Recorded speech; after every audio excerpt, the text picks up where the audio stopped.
चलिए दोस्तों, आज हम लोग देखने वाले हैं इस वीडियो में एक्सरसाइज 1.1 का क्वेश्चन नंबर 2। अभी तक हम लोग इसके पहले वाले वीडियो में सॉल्व कर चुके हैं।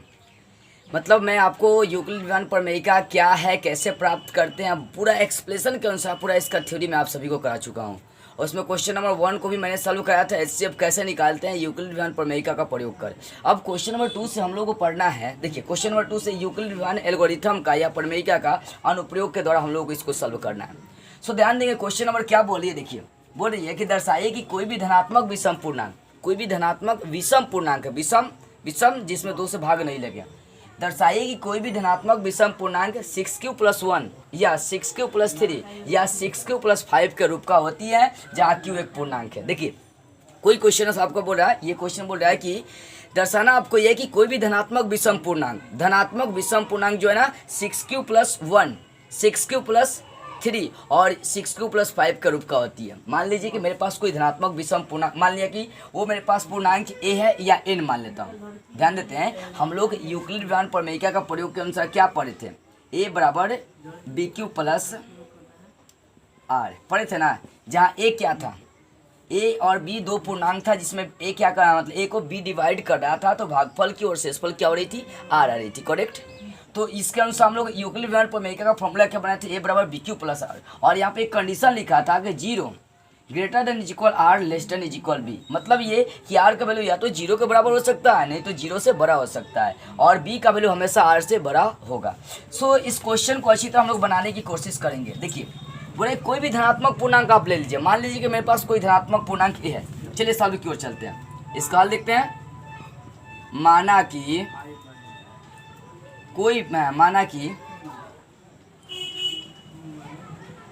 धनात्मक विषम पूर्णांक a है। अब देखिए, आप पढ़े थे a बराबर bq+r था ना। यहाँ पर आपको इस रूप में सिद्ध करना है, किसमें 6q+1 या 6q+3 या 6q+5 के रूप में आपको ये पूर्णांक दिखाना है। दोस्तों देखिए, bq+r मतलब q के बगल में जो वैल्यू है ना, वो आपको b का वैल्यू दिला देगा। यहाँ से देख सकते हैं 6q, यहाँ पर पढ़े ना a बराबर bq+r, यानी q के जो बगल में वैल्यू है वो किसका वैल्यू दिलाएगा, b का। यानी q के बगल में यहाँ वैल्यू क्या है, 6 है। तो पूर्णांक विषम पूर्णांक आप a लेट कर लिए, और तथा b का वैल्यू आपका क्या हो जाएगा, तथा b का वैल्यू आपका हो गया 6। अब देखिए, आप अभी थॉट यहाँ पर मैं बताया, यहाँ पर a बराबर bq+r के लिए 0 greater than is equal r less than is equal b, b का वैल्यू हमेशा r से बड़ा होगा, मतलब r छोटा होगा। देखिए बात क्या है यहाँ पर, बात समझिए। b का वैल्यू 6 हो गई, कहाँ से 6 हो गया, देख सकते हैं 6q+1, q के बगल में जो वैल्यू है वो b का वैल्यू हो जाएगा। अब देखिए, r का वैल्यू क्या उठाएंगे, शेषफल, तो b से हमेशा छोटा उठाना। b का वैल्यू यदि 6 तक है तो r का वैल्यू 0 से लेकर 5 तक हो जाएगा। यदि b का वैल्यू 9 तक है तो r का वैल्यू 0 से लेकर 8 तक हो जाएगा। हमेशा b का वैल्यू जो है ना r से क्या हो जाएगा, बड़ा होगा, यानी r जो है ना क्या हो जाएगा, छोटा हो जाएगा। सो r का वैल्यू उठा सकते हैं हम लोग 0, 1, 2, 3, 4, 5 तक हम लोग क्या कर सकते हैं, क्योंकि b का वैल्यू 6 है तो r का वैल्यू कहाँ तक जा सकते हैं, बात सीधी सी है, 5 तक जा सकते हैं। मतलब b बड़ा होगा हमेशा r से, यहाँ पर नियम आपकी ये दर्शाती है। सो दोस्तों अच्छी तरह से इस क्वेश्चन को समझेंगे। क्वेश्चन बोल रहे थे कोई भी धनात्मक विषम पूर्णांक इस रूप में होता है कि नहीं, आपको दिखाना है। ठीक है, देखिए, तो मैंने धनात्मक विषम पूर्णांक को a लेट कर लिया, b का वैल्यू q के जो बगल में उसको b का वैल्यू मैंने लेट किया, b बराबर 6, तो r का वैल्यू मैं कहाँ से निकाल दिया, तो b जो है ना हमेशा r से बड़ा होता है, मतलब r b से छोटा होता है। तो मैं यहाँ से b का वैल्यू 6 है तो r का वैल्यू 0 से लेकर 5 तक उठा लिया। अब देखिए, r के वैल्यू यहाँ पर वही उठाना है जो विषम होगा। बोले धनात्मक विषम पूर्णांक, मेरा तो r का वैल्यू टोटल आ गया 0, 1, 2, 3, 4, 5 आ गए, लेकिन मेरे को यहाँ पर उसी को उठाना है जो विषम है। अब बताइए इसमें कौन कौन विषम है, सोच सकते हैं। 1 विषम है, 3 विषम है, 5 विषम है, तो मैं r का वैल्यू कौन कौन सा उठा लूंगा, r का वैल्यू 1 उठा लूंगा, 3 उठा लूंगा, 5 उठा लूंगा। मतलब r का वैल्यू मेरे को क्या क्या उठाना पड़ेगा, 1, 3, 5, और सब वैल्यू को मैंने क्या किया, हटा दिया। अब एक एक r का वैल्यू उठाइए। जब r बराबर 1 तो हम क्या करेंगे, यहाँ पर लगा देंगे यूक्लिड विभाजन एल्गोरिथम का फॉर्मूला। यूक्लिड विभाजन एल्गोरिथम या प्रमेयिका से चल देंगे। यूक्लिड विभाजन एल्गोरिथम से फॉर्मूला क्या होता है, a बराबर bq+r। ये तो आपका कोई धनात्मक विषम पूर्णांक है ना, a बराबर b का वैल्यू कितना है, देख सकते हैं 6, q का कोई वैल्यू नहीं है, और r का वैल्यू कितना उठाए आप, 1।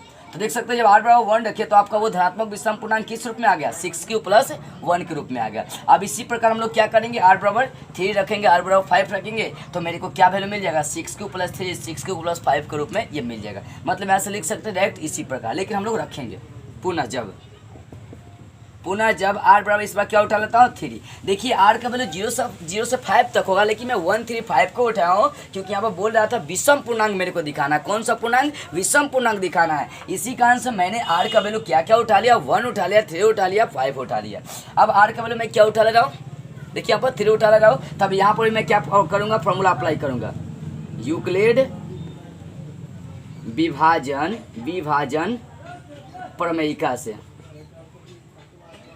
प्रमेयिका या एल्गोरिथम बातें की है प्रमेयिका से। फॉर्मूला क्या होता है, a बराबर BQ+R। ध्यान देते हैं, या a बराबर b का वैल्यू कितना रखना है 6, और q का वैल्यू q छोड़िए, और r का वैल्यू इस बार कितना उठा लिया आप 3 उठा लिए। तो यहाँ पर क्या आ गया, देख सकते हैं a बराबर 6q+3।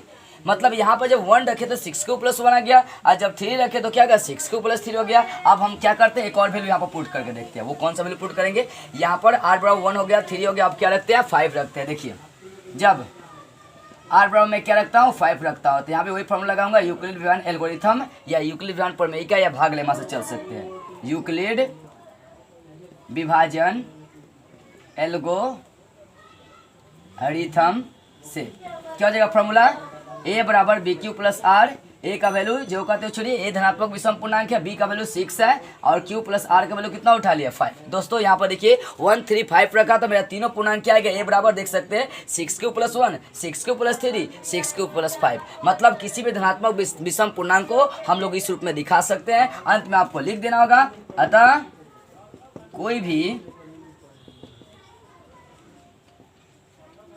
धनात्मक विषम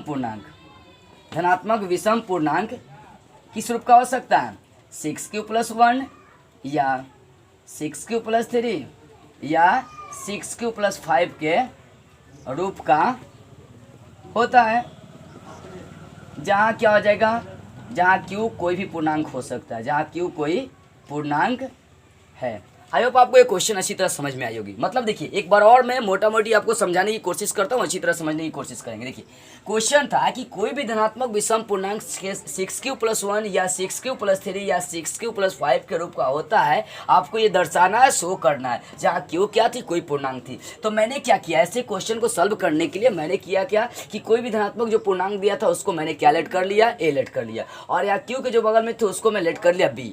अब b a और b दोनों आ गया, तो r का वैल्यू निकालना पड़ेगा ना। तो r का वैल्यू निकालने के लिए जो आप मेरा थर्ड था एक कि 0 greater than is equal r less than b, मतलब वह दर्शा रहा था कि b का वैल्यू जो है ना हमेशा r से क्या हो जाएगा, बड़ा होगा, यानी r छोटा होगा किससे, b से। तो मैंने क्या किया, b से छोटा r का वैल्यू उठा लिया था 0 से 1 तक 5 तक, मतलब r का वैल्यू मैं 0 1 2 3 4 5 उठा लिया था। लेकिन मेरा यहाँ पर शर्त ये था कि विषम उठाना है, तो उसमें से मैंने विषम चूज कर लिया 1 3 5। और जब r बराबर 1 रखा, r बराबर 2 रखा, r बराबर 3 रखा, r बराबर 5 रखा, तो मेरा आ गया थॉट क्या गया, तो 6q+1 6q+3 6q+5 आ गया। यानी हम लोग अतः कोई भी धनात्मक विषम पूर्णांक को 6q+1 या 6q+3 या 6q+5 के रूप में दर्शा सकते हैं। तो इसका स्क्रीनशॉट ले लीजिए या इसको अच्छी तरह से देखिए, कहीं भी दिखा तो कमेंट करके जरूर बताइएगा। चलिए अब हम लोग क्वेश्चन देखेंगे, क्वेश्चन नंबर 3 की ओर चलते हैं।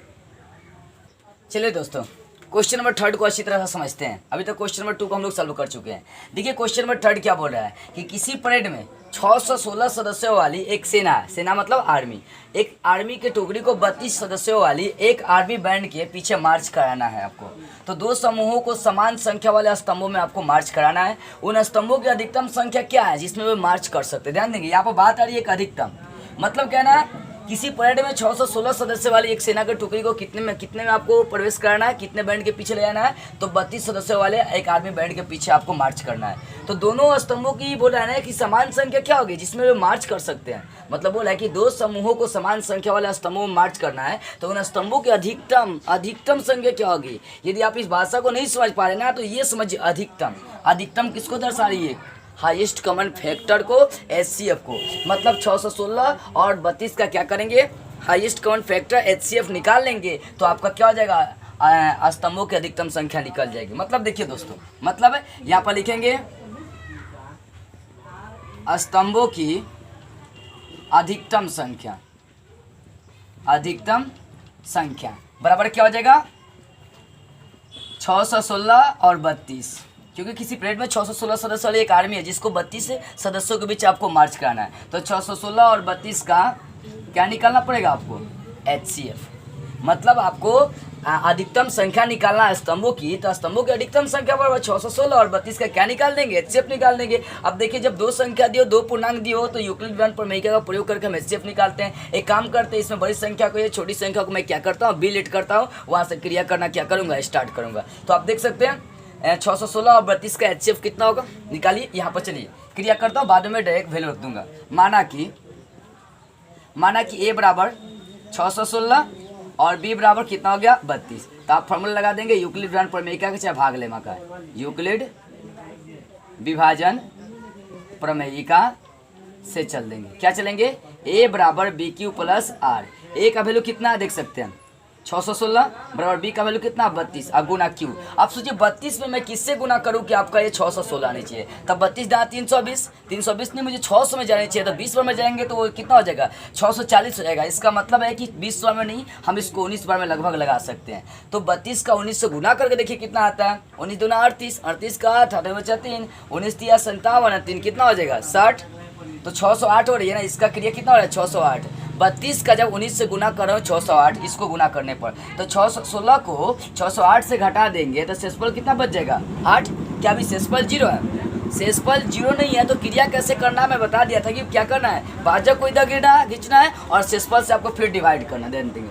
32 शेषफल कितना 8, 8 का पढ़ा कितना बार पढ़ेंगे, 8 का पढ़ा कितना बार पढ़ेंगे, शेषफल 0 आएगा।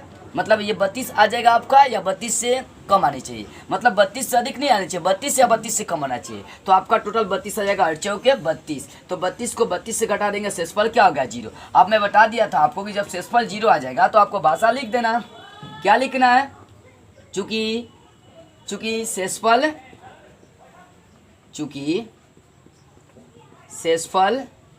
0 आ गया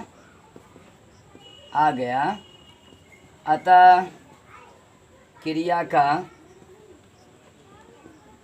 का अंत करते हैं।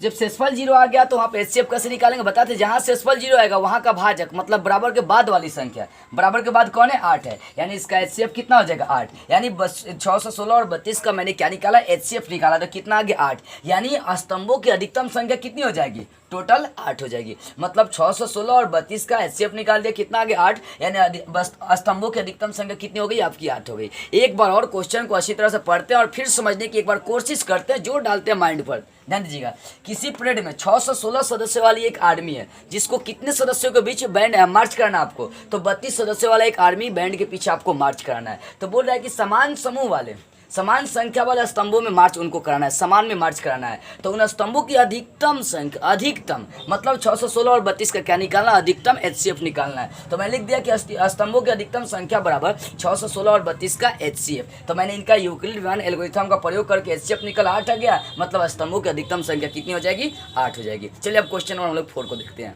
चलिए दोस्तों अब क्वेश्चन नंबर 4 को देखते हैं और अच्छी तरह समझते हैं। अभी तक क्वेश्चन नंबर 3 को हम लोग सॉल्व कर चुके हैं। क्वेश्चन नंबर 4 देखिए क्या बोल रहा है कि यूक्लिड विभाजन एल्गोरिथम का प्रयोग कर, आप पढ़ चुके हैं यूक्लिड विभाजन एल्गोरिथम या यूक्लिड विभाजन प्रमेयिका या भाग लेमा का सूत्र क्या होता है, A बराबर BQ प्लस R। यानी A बराबर BQ प्लस R का प्रयोग करके बोल रहा है कि यूक्लिड विभाजन प्रमेयिका का प्रयोग कर दर्शाइए कि किसी भी धनात्मक पूर्णांक का वर्ग। अभी देखिए इसके पहले वाले क्वेश्चन नंबर में हम लोग क्वेश्चन नंबर 2 में सिद्ध किए थे कि कोई भी धनात्मक विषम पूर्णांक हुआ दिया था, लेकिन यहाँ बोल रहा है कि कोई धनात्मक जो पूर्णांक है वो उसका वर्ग दिखाना है, कि किसी भी धनात्मक पूर्णांक का वर्ग किसी भी पूर्णांक m के लिए 3m या 3m प्लस 1 के रूप का होता है। वैसे ही जैसे क्वेश्चन नंबर 2 को हमने सॉल्व किया था वैसे ही सेम टू सेम करेंगे, लेकिन यहाँ पर पूर्णांक m के लिए दर्शाना है और यहाँ पर यह भी दिखाना है कि उसका वर्ग जो धनात्मक पूर्णांक आपका होगा उसका क्या निकाल देना है, वर्ग निकालना है। चलिए देखते हैं, देखिए यहाँ पर कैसे इसको सॉल्व करेंगे। सबसे पहले जो पूर्णांक दिया धनात्मक पूर्णांक से धनात्मक विषम पूर्णांक उसको क्या लेट करेंगे, ए लेट करेंगे। चलिए हल की ओर चलते हैं। माना कि धनात्मक विषम पूर्णांक विषम ने धनात्मक से पूर्णांक दिया। माना कि धनात्मक पूर्णांक क्या है, ए है, तथा बी का वैल्यू क्या हो जाएगा मालूम है बी का वैल्यू क्या होगा यहाँ पर 3। कैसे, मैं बता दिया था। यहाँ पर देखिए किस रूप में सिद्ध करना है, 3m या 3m+1 के रूप में सिद्ध करना है। दोस्तों आपको याद होगा फॉर्मूला, a बराबर B Q plus R. B मतलब क्यू के जो बगल वाला वैल्यू होता है वो बी का वैल्यू होता है। तो यहाँ पर क्यू का काम m कर रहा है, किसी भी पूर्णांक m उठा लेना है। मैं जो क्वेश्चन नंबर 2 आपको समझाया था, क्वेश्चन नंबर 2 समझिए, बोल रहा था कि कोई भी धनात्मक पूर्णांक दर्शाना था, ये कोई भी धनात्मक विषम पूर्णांक 6q+1 या 6q+3 या 6q+5 के रूप का होता है, जहाँ क्यू क्या था, पूर्णांक था। तो क्यू वहाँ पर पूर्णांक था, लेकिन वहाँ पर यहाँ पर पूर्णांक का वैल्यू बोला है m के लिए, पूर्णांक m के लिए 3m या 3m+1 के रूप का होता है। मतलब पूर्णांक q को m के रूप में चेंज कर दिया है। तो यहाँ m जो है ना q का काम कर रही है आपकी। इसका मतलब है कि m के जो बगल में वो किसका वैल्यू हो गया, v का वैल्यू हो गया। ठीक है, और साथ में ये बात मैं बताया था कि b से जो है ना, मतलब r जो होता है ना, हमेशा b से क्या होता है, छोटा, यानी b जो होता है r से बड़ा होता है। यानी b का वैल्यू 3 है तो r का वैल्यू कितना उठाना पड़ेगा आपको, 2 तक उठाना पड़ेगा। इसलिए r का वैल्यू मैं यहाँ से उठा लूँगा, 0 उठा सकता हूँ, 1 उठा सकता हूँ, क्या उठा सकता हूँ, 2 उठा सकता हूँ। 3 से क्या करना है, कम उठाना है, b से छोटा r का वैल्यू होना चाहिए। अब इतना हो गया तो एक एक वैल्यू करके मैं उठाऊंगा, जब r बराबर 0, जब r बराबर 1, जब r बराबर 2। लेकिन मैं r बराबर 2 नहीं उठाऊंगा, क्योंकि मैं 1 उठाने पर ही मेरा काम हो जाएगा। मुझे जितना रूप में दिखाना है उतना रूप में मुझको क्या करना होगा, दिखा देना होगा। चलिए मैं 1 उठाता हूँ। जब शेषफल r का वैल्यू मैंने क्या उठा लिया, 0 उठा लिया, तब आपको फॉर्मूला लगाना पड़ेगा यूक्लिड विभाजन एल्गोरिथम या प्रमेयिका का। यूक्लिड विभाजन एल्गोरिथम से, यूक्लिड विभाजन एल्गोरिथम से क्या फॉर्मूला होता है, a बराबर बी क्यू प्लस आर। दोस्तों ध्यान देंगे, a बराबर b का वैल्यू कितना लिया, 3, और q को जो कहते हैं छोड़िए, r का वैल्यू कितना है, 0 है। तो a बराबर 3q, 0 हटा देते हैं, a बराबर कितना होगा, 3q हो गया। अब देखिए शर्त ये था कि जो धनात्मक पूर्णांक है उसका वर्ग निकालना है। मैंने धनात्मक पूर्णांक a लिया, a बराबर 3q हो गया, तो धनात्मक पूर्णांक का वर्ग दिखाना, मतलब दोनों ओर क्या कर दूंगा, मैं वर्ग कर दूंगा। ध्यान देंगे, दोनों ओर वर्ग करने पर, दोनों वर्ग करेंगे तो a स्क्वायर अब बराबर यहाँ हो जाएगा 3q का स्क्वायर। ध्यान देते हैं यहाँ पर क्या करूँगा, 3 स्क्वायर मतलब 2 3 होगा ना, 3 स्क्वायर का मतलब 3 गुना 3, यहाँ से 3 को मैं एक बाहर खींच लूंगा और गुना में लिख दूंगा 3q स्क्वायर। दोस्तों 3 का स्क्वायर क्या होगा, ना होगा, लिख सकता हूँ ना, 3 गुना 3 और q का स्क्वायर। ध्यान देंगे, इसलिए a स्क्वायर बराबर 3, और ये 3q स्क्वायर को मैं m लेट कर लूँगा। क्या लेट कर लूँगा इसको, m, क्योंकि मुझे m के रूप में दिखाना है। जो किसी भी धनात्मक पूर्णांक m के लिए मुझे 3m या 3m+1 के रूप में दिखाना था। इसी कारण से मैंने यहाँ से एक 3 कॉमन ले लिया, 3 ले लिया, और उसके बाद 3q का स्क्वायर मैंने लिख दिया। ध्यान देंगे, बात को समझिए जरा ध्यान से। ये 3q स्क्वायर को मतलब 3 है तो 3 है, 3q स्क्वायर को मैंने क्या लेट कर लिया, m लेट कर लिया। आपको यहाँ दिखाना ही पड़ा कि आपने m का क्या लेट किया, जहाँ m बराबर लेट किया हूँ मैं 3q का स्क्वायर, जहाँ m बराबर क्या लेट किया हूँ, 3q का स्क्वायर। तो पहला जो रूप मेरे को दिखाना था 3m, मैंने 3m ला दिया। अब चलिए दूसरा दिखाएंगे आप, दूसरा क्या दिखाएंगे, तो क्या उठाएंगे, जब r बराबर 1 उठाएंगे, जब r बराबर 1, तब फॉर्मूला अप्लाई कर देंगे यूक्लिड विभाजन एल्गोरिथम से। तो यूक्लिड विभाजन एल्गोरिथम का फॉर्मूला जाएगा a बराबर बी क्यू प्लस आर। ए का वैल्यू जो कहते हो, बी का वैल्यू कितना रखना है 3, और क्यू को जो कहते हो छोड़िए, लेकिन आर का वैल्यू इस पर क्या उठाना है, आर का वैल्यू 1 उठाना है। अब देखिए यहाँ पर दोनों ओर क्या करना है, आपको वर्ग करना है ना, क्योंकि धनात्मक पूर्णांक का वर्ग दिखाना है। दोनों ओर वर्ग करने पर, वर्ग कीजिए यहाँ पर a स्क्वायर, उसके बाद हो जाएगा 3q+1 का स्क्वायर, दोनों ओर वर्ग कर दिया मैंने, इधर भी इधर भी। अब देखिए a स्क्वायर बराबर 3 का स्क्वायर, मतलब इसको a प्लस b का दी होल स्क्वायर ब्रेक करेंगे तो हो जाएगा a स्क्वायर, मतलब हो जाएगा 3q का स्क्वायर और प्लस b स्क्वायर, मतलब 1 का स्क्वायर और प्लस 2ab। तो 2 गुना a का वैल्यू कितना हो गया 3q, और गुना b का वैल्यू कितना हो गया 1। ध्यान देंगे, अच्छे से ब्रेक करेंगे, अच्छे से समझेंगे। a स्क्वायर बराबर देखिए 3q स्क्वायर, यहाँ पर काम करेंगे, मेरे को क्या करना है 3 कॉमन लेना है, क्योंकि 3 के रूप में मेरे को सिद्ध करना है ना, 3m+1 के रूप में दिखाना होगा, 3m आ चुकी है। ध्यान दीजिए, तो एक काम करता हूँ मैं यहाँ से एक 3 खींच लेता हूँ, 3 स्क्वायर मतलब 2 3 है ना, एक 3 को मैं बाहर खींचा और इसको लिख दिया 3q का स्क्वायर, मतलब 3 का स्क्वायर 9 होगा, तो मैं लिख दिया 3 गुना 3q स्क्वायर, कोई अंतर नहीं है। 1 को मैं बाद में लिखूंगा, 1 का स्क्वायर 1 होगा। आगे देखते हैं, यहाँ द्वितीय कितना हो जाएगा, 1 से गुना करेंगे, क्या इसमें कोई असर पड़ने वाला, द्वितीय 6q, 1 से करेंगे कोई असर नहीं पड़ेगा, आप प्लस 1 का स्क्वायर करेंगे 1 हो जाएगा। सो दोस्तों ध्यान दीजिएगा, a स्क्वायर बराबर, यहाँ देखिए इन दोनों में कॉमन मिल रहा है, ये 3 गुना 3q स्क्वायर प्लस 6q में क्या मिल रहा है 3 कॉमन ले लूंगा, क्योंकि मेरे को 3 के रूप में दिखाना है। इस कारण से बार बार इसमें भी मैंने 3 कॉमन लिया और इसमें भी मैं क्या कॉमन लूंगा 3 लूंगा। तो यहाँ से मैं 3 खींच लेता हूँ, इस 3 को मैं बाहर निकाल लेता हूँ, तो बचेगा 3q स्क्वायर अब प्लस यहाँ से 6 में से मैं 3 खींचूंगा तो बचेगा 2q। अब बाहर +1 को ज्यों कहते हो छोड़ दीजिए। इसलिए ए स्क्वायर बराबर, ध्यान देंगे, ए स्क्वायर बराबर ये 3। देखिए अब मैं इसको जो है ना, इसको 3q स्क्वायर प्लस 2q, जो ब्रैकेट में वैल्यू आया है उसको मैं m लेट कर लूँगा, तो 3 और इसका m क्या हो जाएगा +1, मतलब आ गया 3, इसको मैं क्या लेट कर लिया m +1। जहाँ आपको लिखना पड़ेगा, जहाँ m बराबर, जहाँ m का वैल्यू क्या आपने लेट कर लिया 3q स्क्वायर प्लस 2q। सो दोस्तों देखिए आ गया 3m + 1 आगे ना, मतलब किसी भी धनात्मक पूर्णांक का वर्ग आपको दिखाना था कि 3m, तो ये धनात्मक पूर्णांक है, इसका वर्ग दिखा दिया 3m + 1 और 3m के रूप में आ गया, मतलब भाषा लिख सकते हैं। अतः कोई भी धनात्मक पूर्णांक का वर्ग 3m या 3m + 1 के रूप का हो सकता है, जहां m कोई पूर्णांक लिख सकते हैं। अतः कोई भी धनात्मक पूर्णांक का वर्ग किस रूप में हो सकता है, वर्ग 3m या 3m + 1 के रूप का हो सकता है, जहाँ m क्या है आपका, जहाँ m पूर्णांक है, जहाँ m क्या है पूर्णांक है। सो दोस्तों एक बार और समझेंगे। ठीक इसके बाद वाला जो क्वेश्चन है 5 नंबर, वही क्वेश्चन है, बशर्ते क्या कर दिया, घन कर दिया। घन का मतलब पावर कितना लगाना पड़ेगा, 3 लगाना पड़ेगा। सो क्वेश्चन बोल रहा था कि किसी भी धनात्मक पूर्णांक का वर्ग 3m या 3m + 1 के रूप का होता है, आपको ये दर्शाना था, तो वर्ग दिखाना था। मैंने धनात्मक पूर्णांक को a लेट कर लिया, क्या लेट कर लिया, a लेट कर लिया। वहाँ से b का वैल्यू मैंने 3 निकाल लिया, r का वैल्यू 0 1 उठा लिया, 2 भी उठाना था लेकिन मैं 1 उठा लिया, 1 पर मेरा सीधा हो गया, 0 1 उठा लिया। उसका मैंने क्या किया, जब r बराबर 1 रखा, यूक्लिड का फॉर्मूला अप्लाई किया तो वहां से मेरे को 3m मिल गया जब वर्ग किया, और जब 1 उठाया तो वहां से मैंने यूक्लिड का फॉर्मूला अप्लाई करके a बराबर 3q + 1 अप्लाई आ गया, उसका मैंने वर्ग कर दिया। वर्ग करने पर मेरे को मिल गया a स्क्वायर बराबर 3m + 1। मतलब यही हुआ कि कोई भी धनात्मक पूर्णांक का वर्ग 3m या 3m + 1 के रूप का हो सकता है, जहाँ m कोई पूर्णांक होगा। अब चलिए क्वेश्चन नंबर अंतिम को देखते हैं। आप चाहे तो क्वेश्चन नंबर अंतिम जो 5 है उसको बना सकते हो, वही क्वेश्चन है, बशर्ते क्यू कर दिया है। तो चलिए हम लोग क्वेश्चन नंबर 5 की ओर आगे चलते हैं। तो देखते हैं हम लोग क्वेश्चन नंबर 5 को। 1.1 का अंतिम नंबर क्वेश्चन है। जैसा कि हम लोग क्वेश्चन नंबर 4 को हल किए थे, ठीक उसी प्रकार क्वेश्चन नंबर 5 को आपको सॉल्व करना है। देखिए वहाँ पर वर्ग बोल रहे थे क्वेश्चन नंबर 4 में वर्ग, लेकिन अब यहाँ पर घन बोल रहा है। घन का मतलब इसका क्यू करेंगे, इसका घन करेंगे। देखिए बोले वही है कि यूक्लिड विधान प्रमेयिका का प्रयोग करके दर्शाना है कि किसी भी धनात्मक पूर्णांक का घन किसी पूर्णांक m के लिए 9m या 9m + 1 या 9m + 8 के रूप का होता है। थोड़ा सा इस क्वेश्चन को बनाने में समझाने में टाइम लगेगा, लेकिन हाँ इससे आप घबराइएगा नहीं, ये क्वेश्चन हार्ड नहीं है, बड़ी सिंपल है। उसी तरीका का यूज करेंगे यूक्लिड विधान एल्गोरिथम a बराबर bq + r का अंतिम क्वेश्चन है। सो देखते हैं। सबसे पहले मैं बता दिया था कि जो पूर्णांक दिया होगा, धनात्मक पूर्णांक चाहे धनात्मक विषम पूर्णांक चाहे जो पूर्णांक आपको दिया उसको क्या लेट करना है, पहले a लेट करना है। सो चलिए इसको हल की ओर चलते हैं। माना कि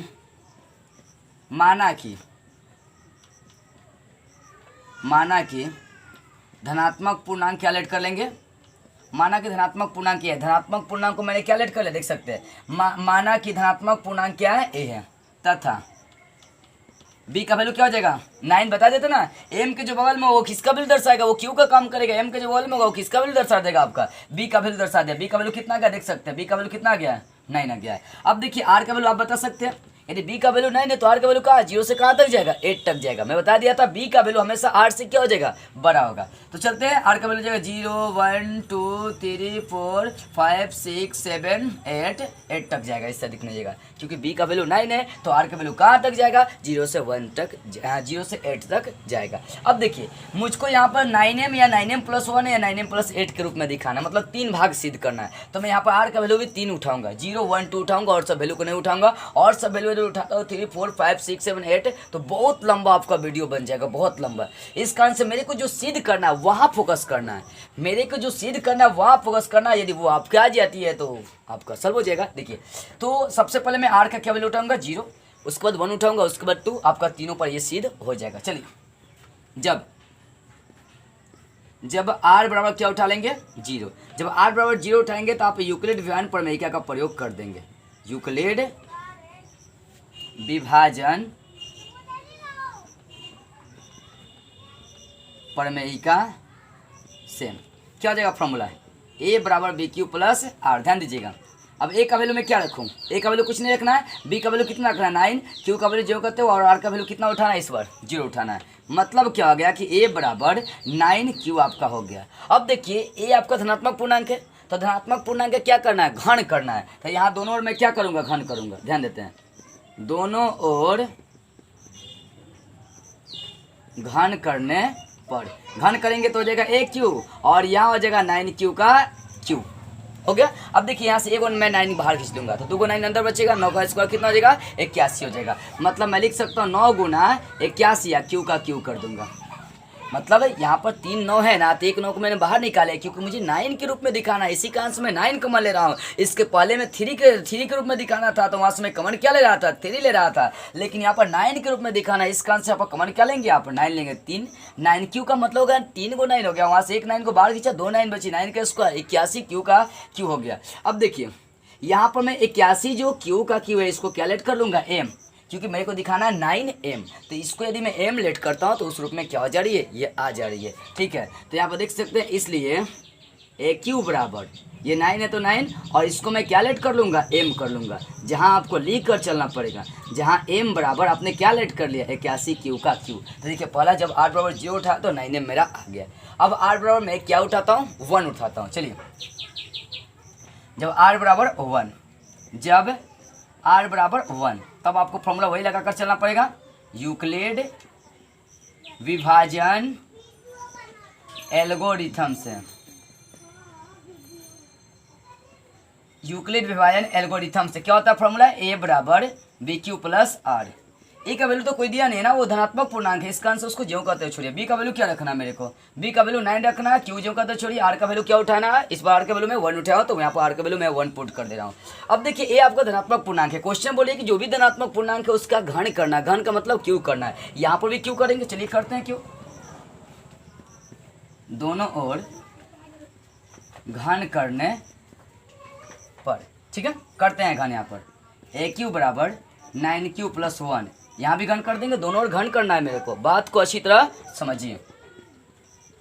ए क्यू बराबर यहाँ ए प्लस बी का दी होल क्यू का फॉर्मूला अप्लाई करेंगे। ए प्लस बी का दी होल क्यू का फॉर्मूला याद है आपको, सुनिए। ए प्लस बी का दी होल क्यू का फॉर्मूला हो जाएगा A cube plus B Q plus 3ab into A plus B. इस फॉर्मूले का मैं अप्लाई करने जा रहा हूँ। चलिए यहाँ पर ब्रेक कर देता हूँ, ए क्यू प्लस बी क्यू मतलब लिखेंगे यहाँ पर 9 क्यू का क्यू, आप प्लस बी क्यू मतलब 1 का क्यू, आप प्लस 3 गुना ए बी होगा, तो ए का वैल्यू देख सकते हैं 9 क्यू गुना बी, बी का वैल्यू कितना हो जाएगा 1 आई इंटू क्या ए प्लस बी, तो ए का वैल्यू है 9 क्यू और बी का वैल्यू कितना है 1 है। यहाँ पर फॉर्मूला हो गया A cube plus B Q plus 3ab और प्लस हो गया ए प्लस बी।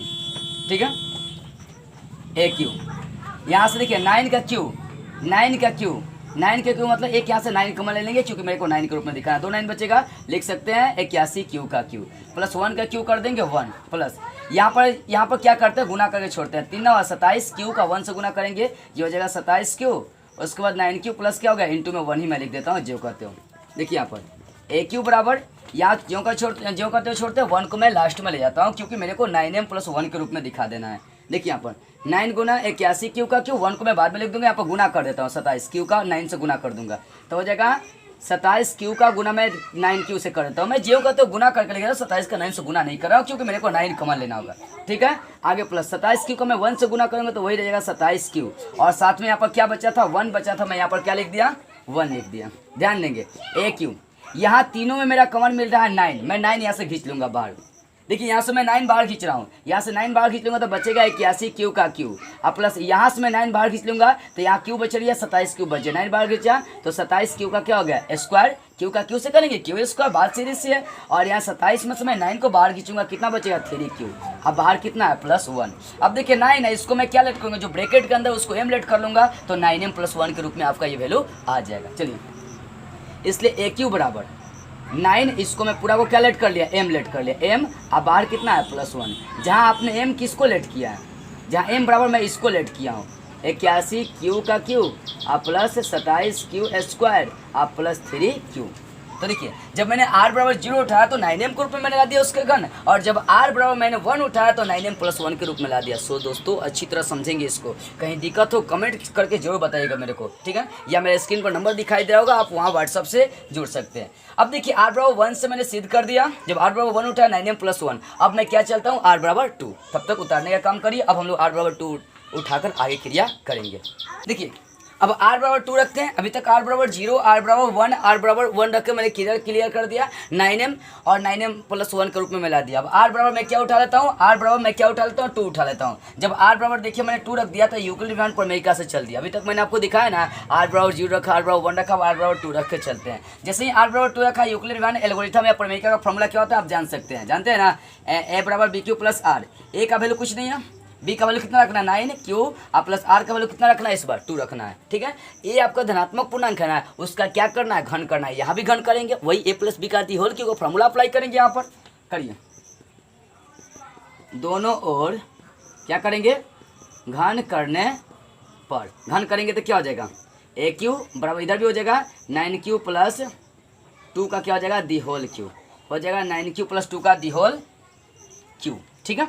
ए क्यू दोनों और क्या किया, घन किया। अब ब्रेक कर दीजिए, ब्रेक करिए, ए क्यू यहाँ पर ब्रेक करेंगे, a + b का दी होल क्यू, जो अभी मैंने 9m + 1 का क्यू किया था, ठीक उसी प्रकार फॉर्मूला अप्लाई करना है। a + b का दी होल क्यू का फॉर्मूला क्या हो जाएगा, ए क्यू मतलब हो जाएगा 9q का स्क्वायर, अब प्लस bq मतलब 2 का क्यू, अब प्लस 3ab, तो 3 गुना a का वैल्यू देख सकते हैं यहाँ पर 9q है, और गुना b का वैल्यू कितना है यहाँ पर 2 है, इंटू होता है a + b, मतलब हो जाएगा यहाँ पर 9q और प्लस हो गया 2, यानी aq + bq + 3ab इंटू क्या हो गया, a + b।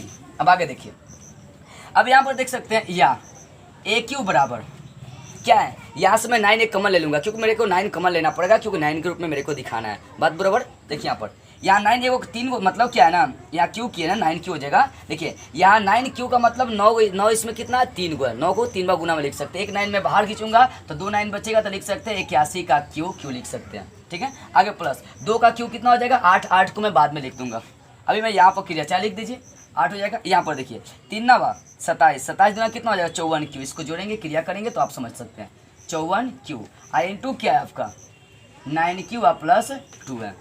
या आगे स्टेप बढ़ाते हैं, यहाँ देखिए 9 गुना 81q का क्यू, आप प्लस ये 8 जो है ना 8 को मैं बाद में लिखूंगा, क्योंकि मेरे को 8 रूप में दिखाना है। अब देखिए 54q का मैं 9q से गुना कर देता हूँ, ध्यान देंगे 54q का 9q से गुना करूँगा तो मैं इसको ज्यों कहते हुए लिखूंगा 54q और गुना लिख दूंगा 9q, गुना नहीं करूँगा। यहाँ पर 54q को मैं 2 से गुना करूँगा तो 108q हो जाएगा, मैं यहाँ पर गुना कर देता हूँ। आप प्लस जो 8 है ना, बीच में जो 8 था मैंने इसको अंतिम में लिख दिया।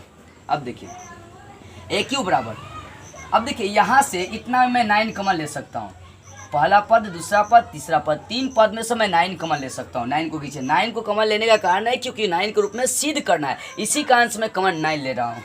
9 कमन ले लेंगे, यहाँ बचेगा 81q का क्यू, अब प्लस 54q और 9q में से कमन ले लेंगे, 9 ले लेंगे तो यहाँ q बचेगा, q का स्क्वायर करेंगे q स्क्वायर, मतलब हो जाएगा 54q का स्क्वायर, 9 मैंने यहाँ से बाहर खींच लिया। अब प्लस 108 में से मैं 9 बाहर खींच लूँगा तो जानते हैं ना वर्णों वाली टोटल से 108 होता है, तो यहाँ पर बचेगा 12q, अब प्लस 12 कितना 8 है। अब देखिए इस वैल्यू को मैं क्या m लेट कर लूँगा, तो 9m अब प्लस कितना 8 के रूप में आ जाएगी, मतलब इसको मैं क्या लेट कर लूँगा, m लेट कर लूँगा।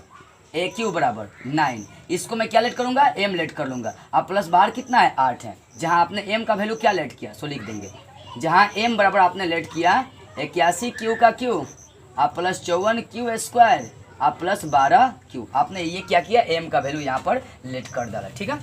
तो देखिए जब r बराबर 0 रखा तो 9m आ गया, r बराबर 1 रखा तो क्या गया 9m + 1 आ गया, और r बराबर 2 रखा तो 9m + 8 के रूप में आ गया। मतलब किसी भी धनात्मक पूर्णांक यदि घन करते हैं तो वो 9m या 9m + 1 या 9m + 8 के रूप का हो सकता है। मतलब भाषा यहाँ पर लिख सकते हैं कि अतः कोई भी